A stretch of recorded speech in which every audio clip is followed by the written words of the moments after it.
চলতি বছরের ৩ মাস পেরিয়ে গেল, মাধ্যমিকের শিক্ষার্থীরা কেউই এখনও সম্পূর্ণ বই হাতে পায়নি। এটা ইউনূস সরকারের চরম ব্যর্থতা। তবে তিনি সাফল্যের দিকেই আগাচ্ছে, কিন্তু কিছু কিছু দিক দিয়ে পিছিয়ে যাচ্ছে। সরকারের উচিত শিক্ষার দিকে বেশি বেশি নজর দেওয়া, অন্যথায় শিক্ষা জাতি ধ্বংসের দিকে চলে যাওয়ার সম্ভাবনা 100%। জানি না সরকার হয়তো শিক্ষার বিষয়টা ছোট করে দেখতেছে, কিন্তু এটাই সবচাইতে বড় করে দেখা দরকার।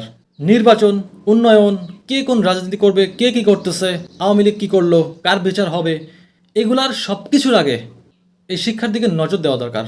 কারণ শিক্ষা ধ্বংস হলে জাতি ধ্বংস হয়ে যাবে, আর জাতি ধ্বংস তো বাংলাদেশই ধ্বংস। দেখেন, আমাদের বাংলাদেশের ছোট ছোট ছেলেমেয়েরা এমনিতেই তারা টিকটকে আসক্ত এবং গেমের মধ্যে আসক্ত।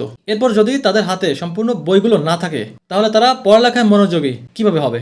দর্শক, আপনারা যারা দেখতেছেন, আমার এই কথাগুলো যুক্তি আছে কিনা আপনারা বলবেন। আপনাদের এলাকায় ছোট ছেলেমেয়েদের কি অবস্থা এখন, তারা কি করে বেড়ায়, তাদের পড়ালেখায় মনোযোগ কতটুকু, এটা আপনারা জানেন। আমার মনে হয় প্রত্যেক এলাকায়, প্রত্যেক অঞ্চলে, শহর থেকে গ্রামে, সব জায়গাতেই একই অবস্থা। এবং একটি বিষয় দেখলাম, ঈদের পরে একটা ভিডিও দেখলাম, জানি না আপনারা হয়তো বিষয়টা হেসে বা অন্যভাবে উড়িয়ে দিয়েছেন, তবে এ বিষয়টা 1% হলেও ভয়াবহ। আমি দেখলাম তারা খেলনা বন্দুক নিয়ে প্রত্যেকটা অঞ্চলে, আমাদের এলাকাতেও ছেলেমেয়েরা তারা এভাবে করে বন্দুক যুদ্ধ করতেছে। এটা তারা খেলার ছলে করলেও এ বিষয়টা তাদের মাথার মধ্যে, তাদের মধ্যে ইফেক্ট ফেলবে, তাদের মস্তিষ্কে জায়গা করে নিবে। কারণ পড়ালেখা তাদের মাথার মধ্যে নেই বললেই চলে। দেখেন, এখন হয়তো বোঝা যাচ্ছে না, আমার এই কথাগুলো 10 বছর পর আপনি বুঝতে পারবেন।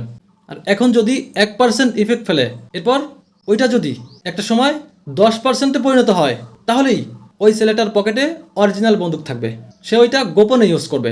এরপর ওই 10% থেকে যখন বেশি পার্সেন্টের দিকে আগাতে থাকবে, তখনই ওইটা ওপেন হতে থাকবে। এরপর ওইটা প্রশাসন কোনোভাবেই হ্যান্ডেল করতে পারবে না। এভাবেই আফগানিস্তান তৈরি হবে, এভাবেই পাকিস্তান হবে। দেখেন, ওই সমস্ত দেশে আপনারা জানেন যে ছোট বাচ্চাদের একদম ছোটকাল থেকেই তাদেরকে প্রশিক্ষণ করানো হয়, তাদেরকে শেখানো হয়। তো সেগুলোই তো আমাদের ছেলেমেয়েরা এখন নিজেরাই প্র্যাকটিস করতেছে। তো এগুলো ছোট করে দেখলে হবে না। এবং আর একটা কথা বলবো, যেটা এই যে গতকাল থেকে যে বিষয়টা বেশ ভাইরাল, দিল্লি না ঢাকা, ডক্টর ইউনূস এবং মোদির কয়েকটা ছবি এবং ভিডিও, সেগুলো সবাই আপলোড করতেছে, পোস্ট করতেছে। কেউ গর্ব করে পোস্ট করতেছে, কেউ বা ট্রল করতেছে। দেখেন, এই যে যে যারা দিল্লি না ঢাকা বলে সবসময় চিল্লাতে থাকেন মাইক নিয়ে, তো তারাই দেখলাম এগুলা বেশি বেশি শেয়ার করতেছে। কেউ গর্ব করতেছে, কেউ ট্রল করতেছে, এবং বোঝাতে চাচ্ছে যে ডক্টর ইউনূস দেখো মোদির সাথে বসে আছে, তার কত ক্ষমতা। কিন্তু আগের সরকার মোদির সাথে বৈঠক হলে, মোদির সাথে এক জায়গায় হলে সেগুলো খারাপ। দিল্লি না ঢাকা বলে আমরা চিল্লাই, তবে ইউনূস মোদির পাশে বসে আছে, এটা নিয়ে গর্ব করার কি হলো? তাহলে আপনি কেমন ভারতকে বয়কট করলেন? ভাই, ভারতকে বয়কট করা সম্ভব নয়। আমার কথা বলতেছি, ভারতকে আমি অপছন্দ করি, তবে বয়কট করা অসম্ভব। কারণ গতকালও ভারত থেকে এই বাংলাদেশ সরকার 10,800 কত টন যেন চাউল এনেছে। এই চাল আপনি আমি, আমাদের পেটে কি যাবে না?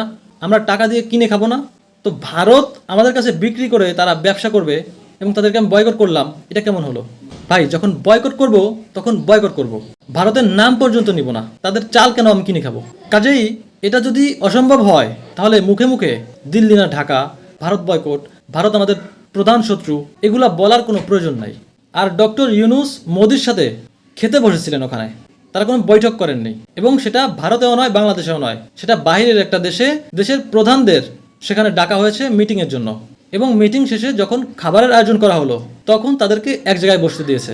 তো সেই সময়েরই একটা ছবি, সেগুলো আমরা আপলোড দিয়ে আমরা নিজেদের গর্ববোধ করতেছি যে দেখো আমাদের ইউনূস মোদির কাছে চলে গিয়েছে, কত গর্বের বিষয়। আরে ভাই, এটা তো দুঃখের বিষয়। ইউনূস কেন মোদির পাশে গিয়ে বসবে? তাহলে আগের সরকারকে গালি দেন কেন ভারতকে নিয়ে? দেখেন ভাই, এ বিষয়টি আমার একদমই ভালো লাগেনি। ভাই দেখেন, উপরে উপরে ভারত বয়কট, ভারতকে দেখতেই পারি না, ভারত আমাদের শত্রু, এইগুলা বলে তলে তলে তাদের সাথে সম্পর্ক বজায় রাখা, এটা কোন ধরনের বেইমানি? এটা কি সাধারণ মানুষদের সাথে বেইমানি করা নয়? ভারত থেকে আমি কেন পণ্য আমদানি করব এবং রপ্তানি করব? আমার কি অন্য কোনো দেশ নেই? দুদিন পর পরই দেখতেছি চাউল আনা হচ্ছে, ডাউল আনা হচ্ছে, এবং তাদের দেশে পাঠানো হচ্ছে। কি আজব! তো এটা কি বয়কট? এটাকে বয়কট বলে না ভাই। তো দর্শক, আমার কথাগুলো যদি যুক্তিসঙ্গত মনে হয়, তাহলে আপনারা কমেন্টে বলবেন, এবং যদি ভুল কিছু বলে থাকি সেটাও আপনারা বলবেন। এবং সবশেষে সরকারকে আবার বলতে চাই, শিক্ষা ধ্বংসের দিকে চলে যাচ্ছে, দয়া করে সেদিকে বেশি বেশি নজর দেন। আজ এ পর্যন্ত, সবাই ভালো থাকবেন, সুস্থ থাকবেন। Bye bye.